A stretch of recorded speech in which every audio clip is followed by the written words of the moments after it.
Hey guys, in today's video, I'm going to walk you through a few principles which will truly excel and accelerate the growth of your business.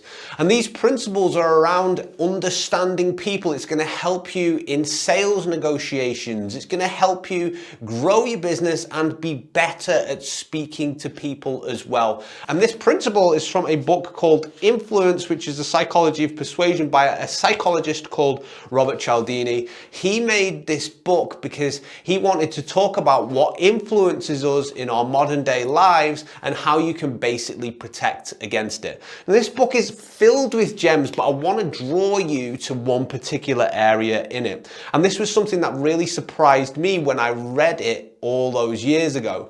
And basically, Robert Cialdini argues that the more likable you are, the more unfair advantages you will have in real life.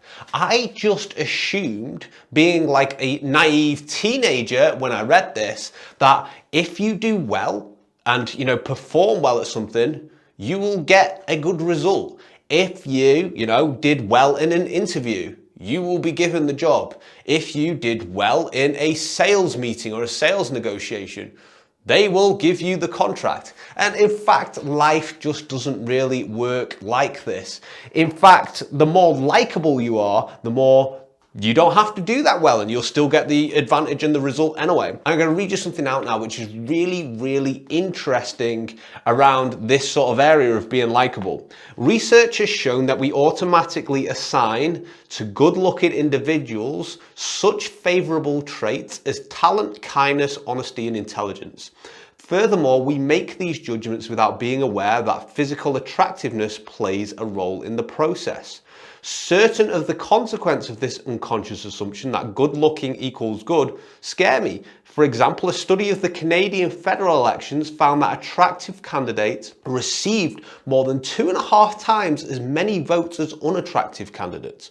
Despite such evidence of favoritism towards handsome politicians, follow-up research demonstrated that voters do not realize this bias. In fact, 73% of voters denied in the strongest possible terms that their votes had been influenced by physical appearance. Only 14% even allowed for this possibility. So basically, even though a person might be better looking and it's obvious why people have voted for them, most people don't actually think they are being influenced. Now that part is key there because our brains are constantly being influenced. The way we are thinking right now, the way we are, respond to things, we've probably been influenced by forces. And if somebody was to say to us, this is the reason why you chose this option, we'd just deny it because we don't see it. So another good example of this, and this one's absolutely friggin' terrifying, equally unsettling research indicates that our criminal system is similarly susceptible to the influence of body dimensions and bone structure. Good-looking people are likely to receive highly favorable treatment to the legal system. For example, in a Pennsylvania study, researchers rated the physical attractiveness of 24 separate male defendants at the start of their criminal trials. When much later the researchers checked court records for the result of the cases, they found that the handsome men had received significantly lighter sentences. In fact, the attractive defendants were twice as likely to avoid jail as the unattractive ones. In another study, this was on the damages awarded in a staged negligence trial. A defendant who was better looking than his victim was assessed an average amount of $5,600 when the victim was more attractive of the two. The average compensation was 10 grand. What's more, both male and female jurors exhibited the attractiveness-based favoritism. So both genders, male and female, are equally likely to be influenced. So here's my takeaway for this video. Question how are you being influenced right now? We already know that we can be influenced. And if you're unmotivated, you are a particular way, you can't get something going, you're really ambitious, but you can't do these things, question how you're being influenced. Have a look around you, audit your environment. Are things influencing you in your environment, which is basically causing a bias for you to not take action or for you to think you know it all, right? There's a lot of people that come to me for help and I have to turn them away. And the reason why I have to turn them away is because they might just appear to be uncoachable.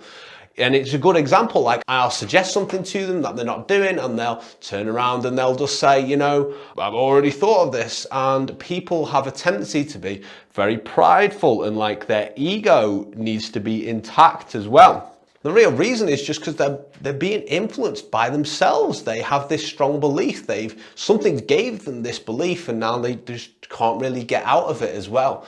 So if you want to get somewhere in life, you have to understand that we are constantly being influenced anyway, and we might as well surround ourselves with those people who can give us positive influence, who we can look to and be like, yeah, I know exactly where to go. I know that people get influenced. I know that like I'm going to take on some characteristics of other people.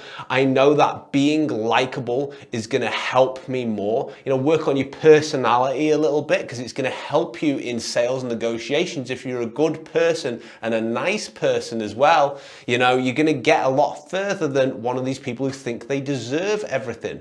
So it's not only about the tactical stuff. A lot of people reach out to me and they're like, Rob, I run my business on LinkedIn. A lot of people reach out to me and they're like, Rob, what's the specific message that you say to people in the messenger to, you know, get their attention, to get them to become a client?